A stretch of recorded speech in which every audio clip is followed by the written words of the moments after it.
Good morning, everyone.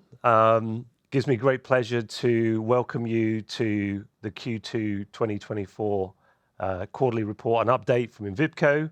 I'm Simon Bolton, and with my colleague Mikael Clement, we'll be running through some of the highlights from this quarter and some of the outlook. As normal, a normal disclaimer.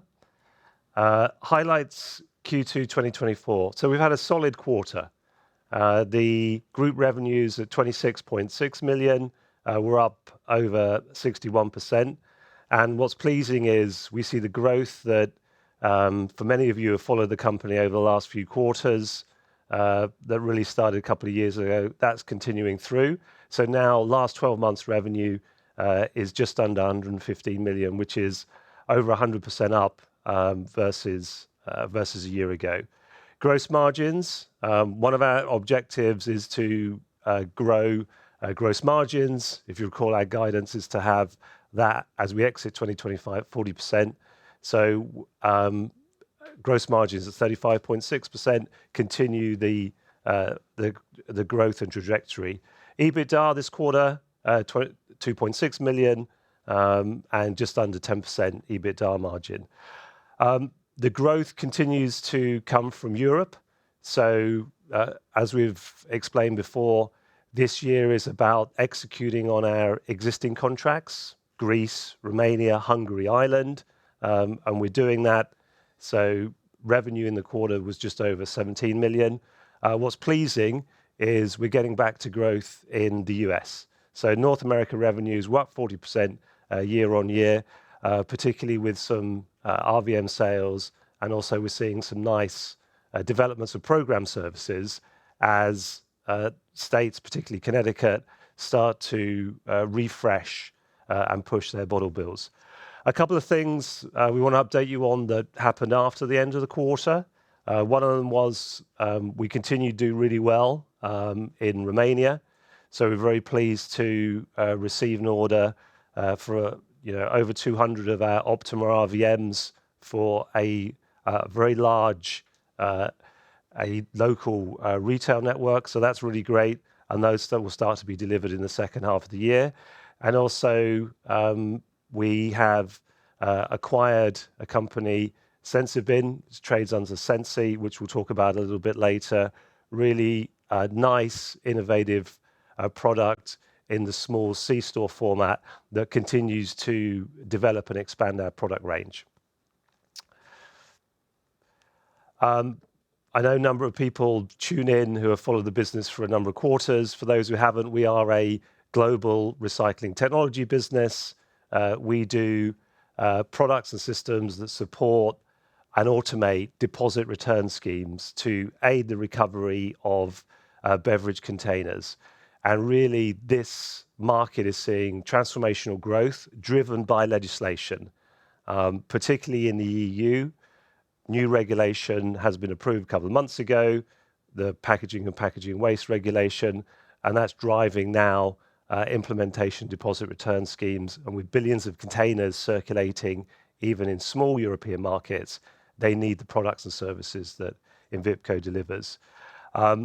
We have a very strong and stable US business, which, as we'll talk about in a moment, we're seeing some nice growth movement. And we have the manufacturing capacity in the US, in Germany, and also in Romania to be able to deliver on this market opportunity. Overall then, our revenues are 3 times versus 2021 and 35.6 gross margin that I've just mentioned. We maintain our 2025 ambition. If you recall, we put these in 2021, so a few years ago now, 4 to 6x on revenue, 30% plus market share for these greenfield markets as they open up and new countries adopt deposit return schemes, and again, building up step by step gross margin to exit 2025 at 40%. What's this happening? Well, we're delivering on our growth plan. So as you see, we've had a strong and stable business in the US. And since 2021, that's now accelerated through with Europe, again, with 3 times what we were in 2021 in terms of revenue versus last 12 months. And this has been driven by these new greenfield opportunities, of which there's many more to come. And we'll tell you a little bit about that later on. In terms of the operational review, very briefly, North America had a great quarter. We're very excited about the changes in and the refresh in some of the deposit legislation in the US. First of those is Connecticut. That increased the deposit on the beverage containers from 5 US cents to 10 US cents. And that's already, we can see, has had a real impact in container volumes going through our business in Connecticut. And what's exciting is that neighboring states, Massachusetts, New York, are also looking to refresh and update their bottle bills. And so we're very excited about that Northeast area. We're also, broadly exploring more business opportunities outside current markets and also other refresh in the US, such as California. Europe, as you see, growth is coming. We're moving to profitability after a very focused investment period over the last couple of years. We're very pleased with Romania. Romania had a good quarter. Great work delivering with tier 1 retailers and exciting new contracts coming in. Hungary, as we've mentioned before, the DRS started at the beginning of the year, but there's been a kind of a slow build up as the overall system starts to prepare. We see that now kicking into and accelerating, so we expect there to be a busy activity in H2. Greece, we certainly see continued positive progress, good pipeline, slightly quieter first half of the year, a bit like last year, but we expect a busy H2. And overall, whereas 2024 is about existing markets, 2025 will see new markets come on, particularly Poland and Portugal. So with that operational review, pleased to hand over to Mikael to talk us through some of the finances. Mikael? Thank you, Simon. Good morning. Let's start out with the P&L. Group revenues in the second quarter, as Simon mentioned, 26.6 million euros, a growth of 61% from the corresponding quarter last year. Gross earnings, 9.5 million euros for a margin of 35.6%, up a little bit more than half percentage point from Q1, and up a little bit more than 1% from Q2 of last year. OpEx flat sequentially over the last couple of 2-3 quarters, 8.8 million, resulting in EBITDA of 2.6 million euros. This compares to a loss of 0.1 million euros in Q2 of last year. Operating earnings, 0.6 million euros in the quarter, with net profit at negative 0.5 million euros. This compares to a loss of 1.8 million euros in Q2 of 2023. Year to date, for the first half, revenues were up more than double at 54 million euros. Gross margins were at 35.3%, up year over year as well. Strong driver in the first half, as Simon mentioned, key European markets driving growth. European revenues up close to 250% to 37.2 million euros in the first half. And Envipco generated an EBITDA of 5.6 million euros in the first half of the year. As mentioned, Europe is our strongest growth driver at current, with revenues of 17.3 million euros in the second quarter, up 106%. Key markets driving that growth are Hungary, Romania, and Greece, our largest markets in the European region. We see that it's RVM sales that are driving revenues still in the initial phases of DRS introduction and warranty periods. Envipco generates limited program services and service revenues. Over the last 12 months, European revenues are at 82 million euros, up 263% year-over-year. We're very happy to also see some good progress in North American operations. Revenues in Q2 were 9.3 million euros, a positive growth of 14% year-over-year. We're seeing the North American operations turning the negative growth trend seen over the last couple of years, and we're posting positive revenue growth in both RVM sales, 85%, driven by some RVM deliveries in both Oregon and also in Connecticut, but also the underlying positive volume trend driving positive growth in program services. Envipco is positioning in Europe, and we need to invest in our operation to do that. We will also continue to invest in our operations. Over the last year, we've seen underlying operating costs come up 8.8 million euros in Q2 of 2024, a growth of 23% from 7.2 million euros in the corresponding quarter last year. Over the last 3 quarters, our OpEx has been fairly stable at 8.8 million euros. As a percentage of revenue, OpEx was at 33% this quarter, up slightly from 32% in Q2, but down significantly from 44% Q2 last year. We exited Q2 with 416 employees in the group. Over to the balance sheets. Total assets at the end of Q2 was 120 million euros, down from 128 million euros at the end of Q1. Non-current assets down slightly at 32.5 million euros.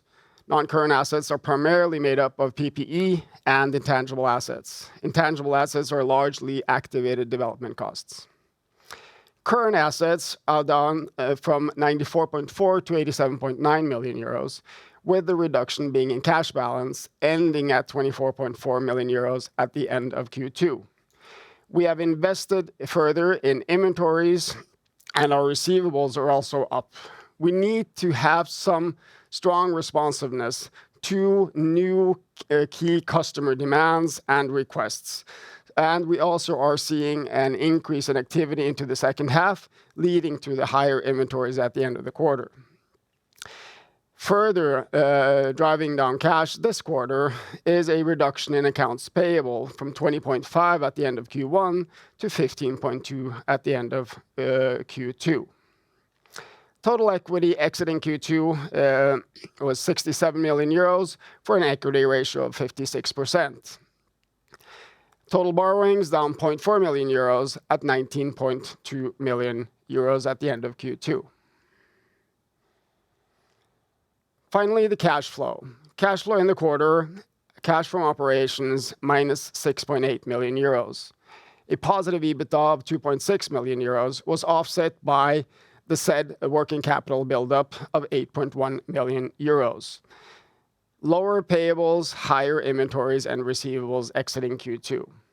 Cash flow from investment activities was negative 1.3 million euros, with 0.2 million euros being capitalized R&D and 1.1 million euros being CapEx, largely driven by investments in RVMs to handle lease contracts. Cash flow from financing, negative 1 million euros on a slight reduction in borrowings as well as lease liabilities, leading to a net change in cash of minus 9.1 million euros.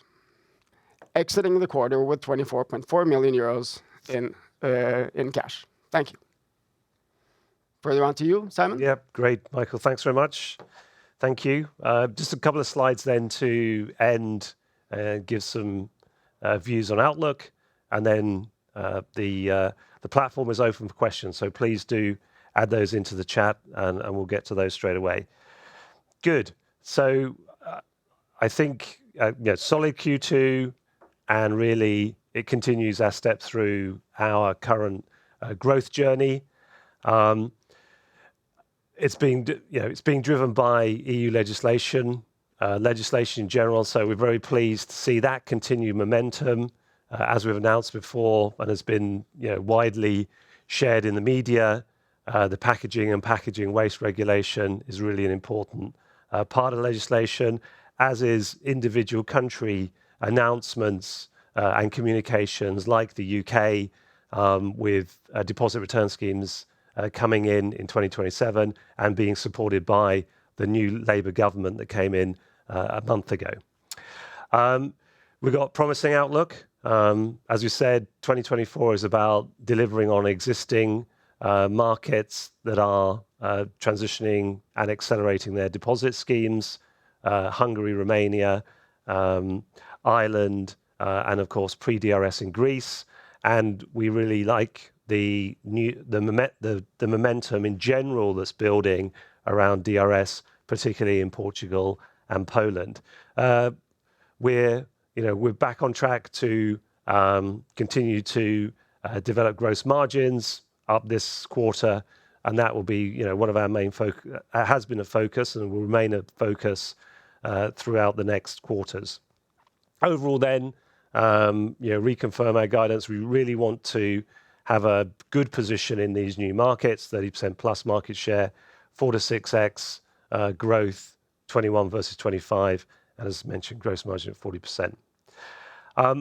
Most of this most of this growth is organic, new markets, our own teams development. But as we've said previously, and part of our strategy is where there's a really good opportunity to have inorganic growth, then we'll look at that. And obviously, the recent capital raise gives us some opportunity to do so. So we've followed and we've interacted with Sensei, been trading under Sensei. It's a great small technology business in Ireland. Nathan Dexmar and Seamus have done a fantastic job, really having a low-cost RVM to the very small convenience segment. So that's where it's a kind of a few hundred containers per month. This is very big in Europe. A lot of even the big chains are moving into these kind of city-based small convenience stores. And so for us to be able to acquire this business and then over time work with the Sensei team together on developing their offering, and also obviously allowing that to be distributed and marketed through the whole of the Envipco network, we're really excited about. We've got some details on the financial considerations of the business, but certainly more information to come. We just closed it yesterday, but certainly we're very excited, and we certainly welcome the Sensei team to the Envipco family, and we'll look forward to giving you updates in the future. Won't go through these slides in detail, but just to reconfirm those who may be slightly less familiar, the current regulation mandates 90% recovery of beverage containers by 2029. Really, the only way to do that is to put in a deposit return scheme. So those 13 countries in the EU that don't have a deposit return scheme, they're really our focus going forward. Great news from the UK. As we've said before, we were disappointed that Scotland didn't introduce a scheme last year, but now all of the devolved governments and Westminster have got together. They've made a very strong announcement to drive to DRS by 2027. And of course, we had great commercial success in Scotland, and we'll look to pick that up and have similar success for the wider UK. This legislation is driving this huge growth in our market. So from 100 to 300,000 RVMs over the next few years. And our focus is in those new greenfield markets. As Mikael was saying, our focus is not just to grow, but to do it in a profitable way, in a sustainable way. And you can see, whilst we still make investments in the business, both the development of gross margin and also the operating leverage, that sustained profitability is starting to come through. And we continue to, as we expand, we continue to develop our business foundations. That's very important, including development of technology. And as you've seen this quarter, we do take the opportunity to do that inorganically, where we see some very high quality opportunities, as we did with Sensei. So that's the few slides we have for Q2 24. Again, very solid quarter and another step on our development and our growth journey.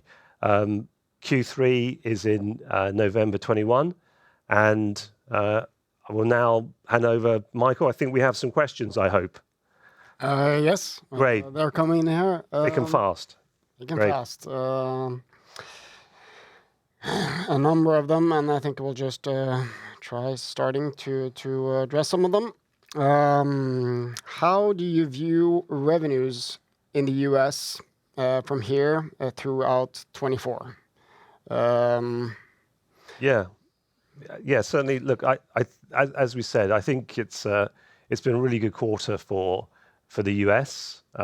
As Michael was saying, 40% growth both in program services and in RVM sales.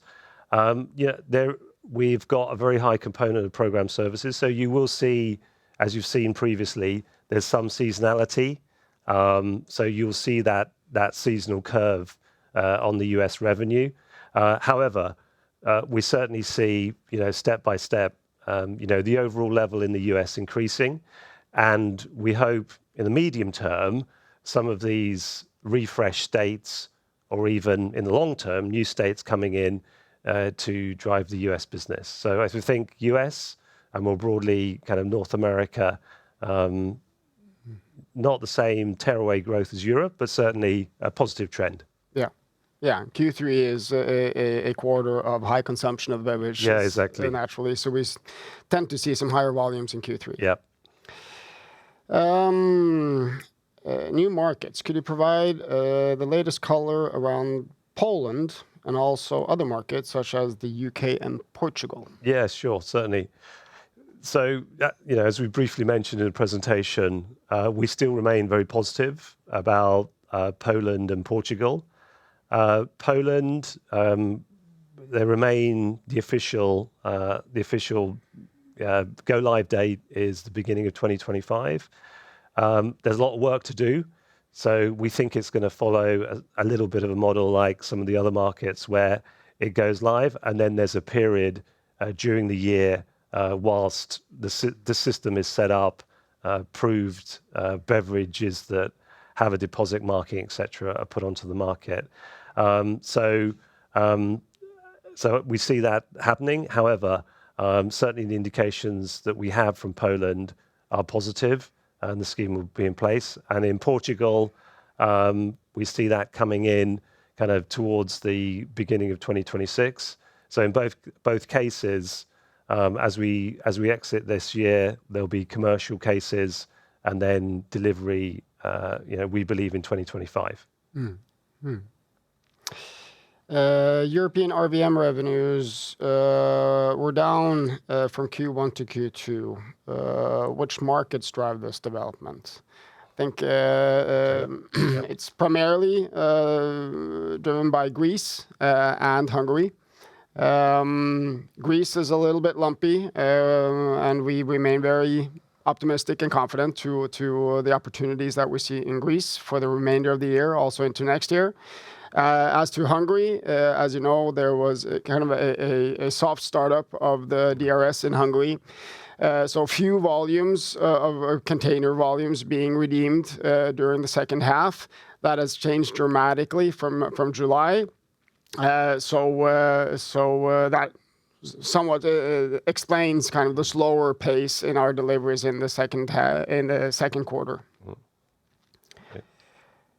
Could you give some color on the activities beyond current markets we're exploring? Yeah, good question. As we tend to organize the business, European region, and then the US headquarters based obviously in Connecticut, looks at North America generally and rest of the world.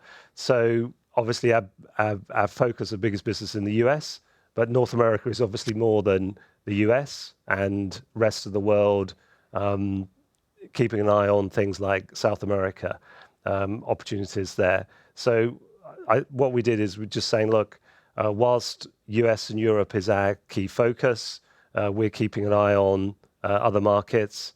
And look, whilst nothing is to an extent to report or any kind of serious business development work, if it does come up, then obviously we have a great team in the US, and they'll be leading that effort. Yeah. Then there are a couple of questions in regards to Hungary, Sure. both in regards to kind of our outlook in terms of both the current existing contract, but also the extension contract. Yep. If I'm trying to collect a few questions here. Sure. Yeah, look, I think as we've mentioned, the system in Hungary went live was switched on in January, but really had very few containers actually active within in the system. So that's developed over time, step by step, and Mo has done a great job at also now engaging retailers, engaging the beverage industry, and so we saw a lot of volume start to come through in July and August, and we expect that to certainly drive RVM take-up. Remember, the Hungarian contract for us and other suppliers is slightly different. Normally we sell and we work directly with retailers. In Hungary, we work with the operator, very much like we did in Malta. So there's a kind of extra step in the process where Mohu then needs to organize, develop, and obviously discuss with all the retailers positioning of the equipment. So we see that increasing. Obviously, we're there to support Mohu, whatever they need. Yeah, and if we look further on in terms kind of the extension orders, etc., to address that as well. Yeah, no, definitely. So certainly indications we have from Mohu is that they will need more products in the medium term to capture and achieve their targets on recovery. At the moment, the focus is on, should we say, traditional retail, but certainly as kind of time goes on, and probably as we get into next year, we'll look at maybe non-traditional locations, schools, universities, gas stations, things like that. Yeah. So we still see very positive about both parts of that contract. Yeah. Then there are a couple of questions in regards to working capital and Sure. And cash. I can address that. I mean,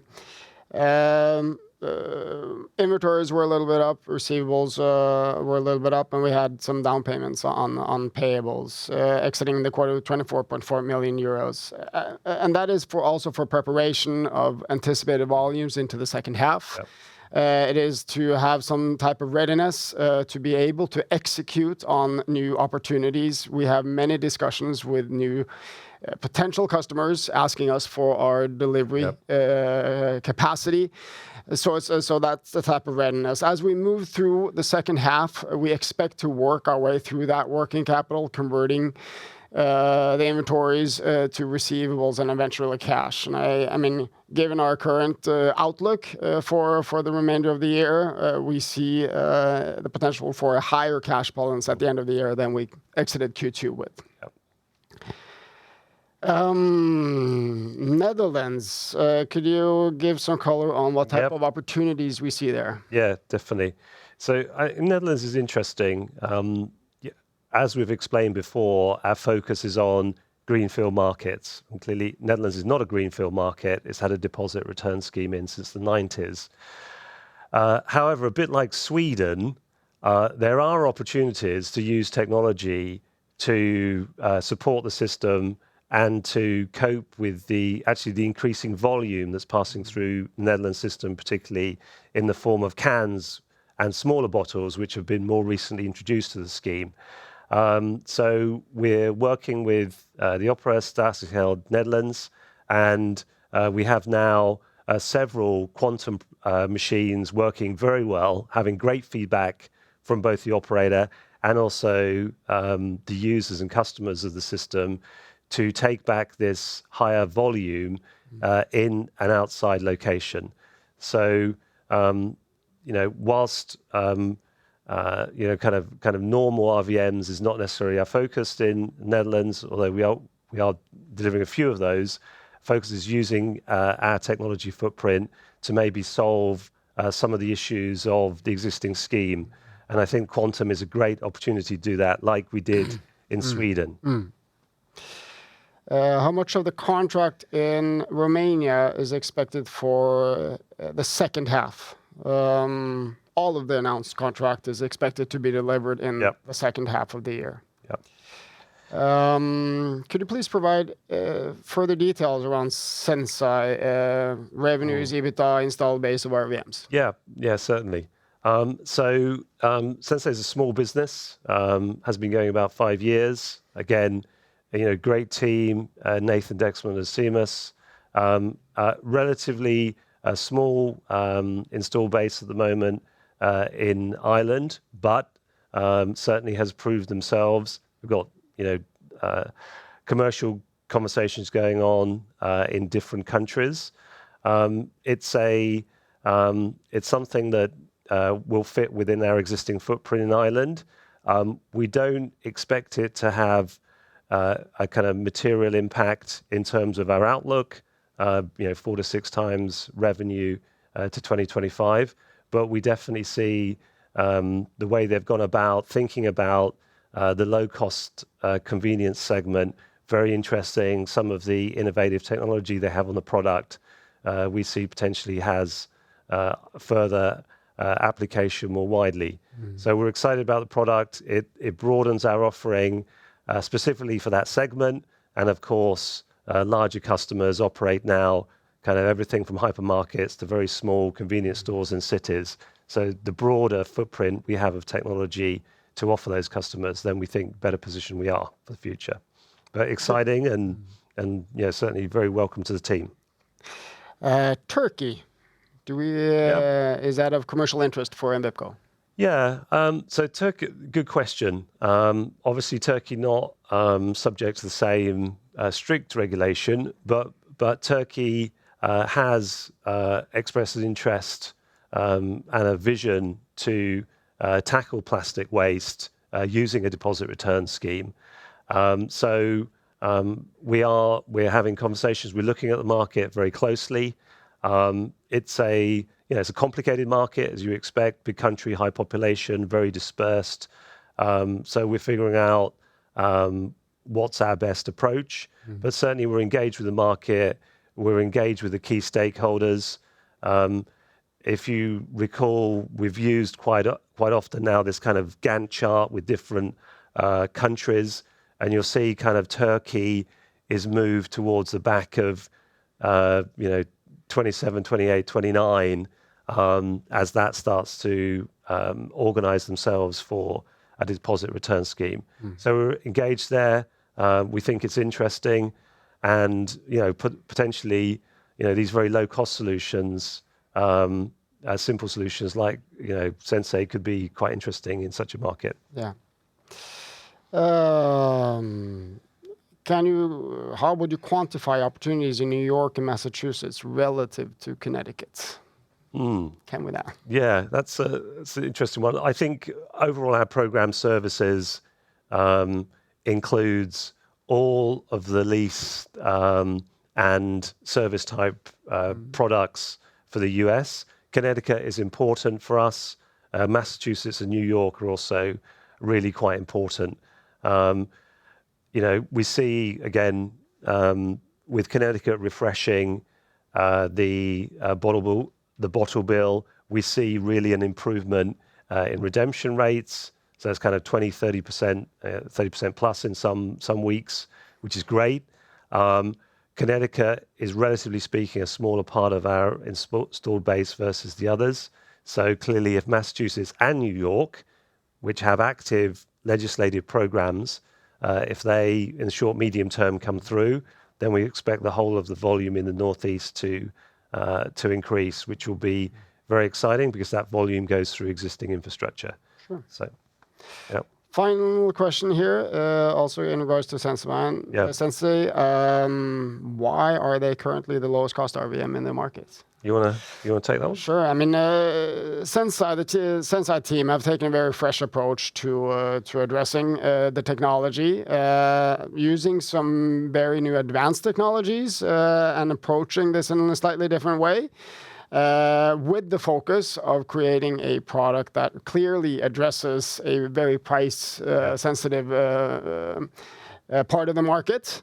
I think some of these technologies are very interesting for us to, in time, see how we can utilize further. But I think that's largely how they've been able to come up with a very price competitive product in the marketplace. Yep. Good. With that, we're at the end of the Q&A. Perfect. Great. So once again, thank you, Mikael, for that. Thank you very much, everyone. Thanks for your continued interest in Envipco. Again, Q2, good solid quarter. We next have an update for Q3 in November 21.